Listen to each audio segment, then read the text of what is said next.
Hi, this is Yolanda Van Veen, and in this segment we're going to talk about how to pinch back flowers. Now, we enjoy our flowers in bloom all summer long, but by the fall or even in the midsummer they start looking kind of scraggly and you've got dead flowers on them. But it's very easy to cut back those dead flowers or pinch them back, and then your plant will grow very lush again. Now, even when you get chrysanthemums or other flowers as houseplants, whether you put them inside or outside, the blooms kind of fade and they don't look good over time. So it makes the whole plant look a little bit tacky. But just by taking a ratty flower, a flower that's spent, and just pinching it off, and the key I found is to hold the other part down and then pull so that you're not breaking both sides. Because if you just pull, sometimes you break the whole plant, and you want to be careful not to do that. But if you hold the spot where you want it not to break, and then you pull it, then you don't hurt the rest of the plant. It's a really easy way to do it. So just go around and periodically just pinch back the flowers that don't look perfect.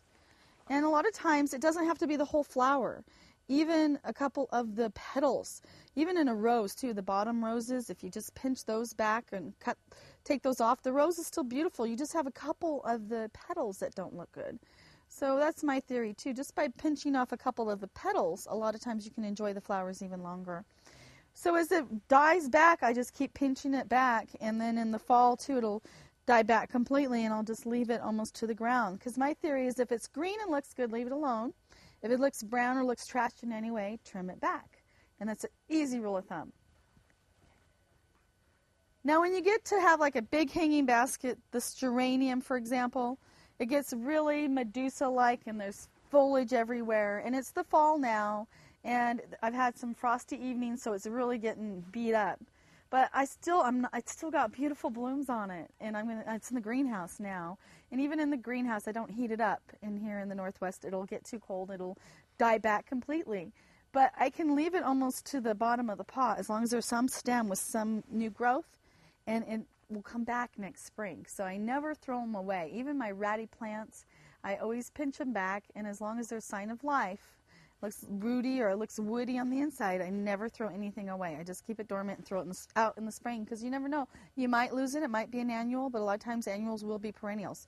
So when I'm pinching back too on these, I just pull out all the dead plants, and so all the dead leaves, and it doesn't hurt to just really hack it. And you'll find that you can trim it back by pinching it back, and periodically too, as the blooms look bad, you just pull out the blooms. And you can even save the seeds on a lot of them when they do turn to seed. But the rule of thumb is take out everything that's brown or looks ratty and leave everything that's green or blooming and looks good. And do that periodically through the year, and you can pinch back your flowers and enjoy them so much more.